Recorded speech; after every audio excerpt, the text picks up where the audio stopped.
Mga boss, Duterte said, alam mo ba na ang palatandaan ng adik ang isang tao, yung bigla na lang tumutulo ang sipon?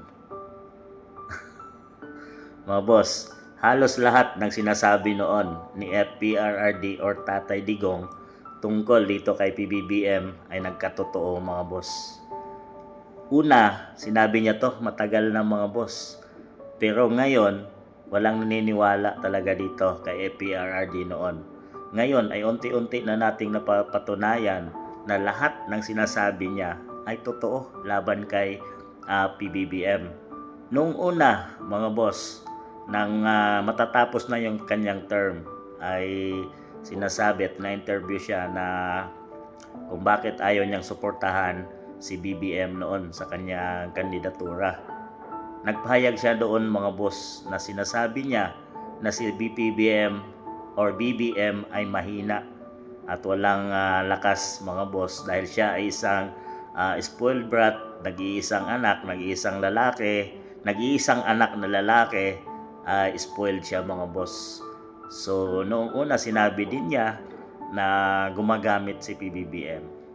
So walang naniniwala doon mga boss. At talagang ngayon, after 3 years, ay napatunayan natin na mahina nga talaga si PBBM.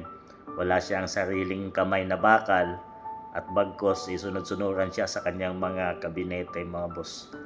At na ngayon ay unti-unti nating napatunayan na totoo ang pinagsasabi noon ni FPRRD at sinabi din niya na gumagamit si PBBM. Dahil hanggang ngayon mismo ay pinatunayan niya ng kanyang kapatid na si Senator Amy Marcos na talagang gumagamit siya at yung kanyang pamilya. Para malinis yon, ang isang gagawin ni PBBM ay magpa-test, hair follicle test, pero hindi niya ginagawa mga boss. So meaning ay may kinakatakutan siya at ayaw niyang malaman ang katotohanan. Dahil sa isang test lang ay mabubura lahat ng pagdududa ng mamamayang Pilipino na tungkol sa ating presidente, dahil hindi iyon pwede mga boss ng ating presidente ay mayroong gumagamit ng ganon, dahil siya ang ating pinakamataas na pinuno ng bansang Pilipinas. Pinatunayan din ni FPRRD noon at sinasabi niya na ang pinaka-most corrupt na agency sa Pilipinas ay ang House of Representatives. Walang naniniwala noon at hinamon pa niya si Speaker Martin Romualdez na open the book. At doon nga nag-umpisa ang galit ni Romualdez at nagpundo siya ng pera at sinasabi dito at ngayon ay napatunayan ng inilabas ng 18 ex-Marines na talagang pinunduhan ang pagpapahuli kay FPRRD para dalhin sa ICC dahig. Walang naniniwala na ang most corrupt agency ay ang House of Representatives.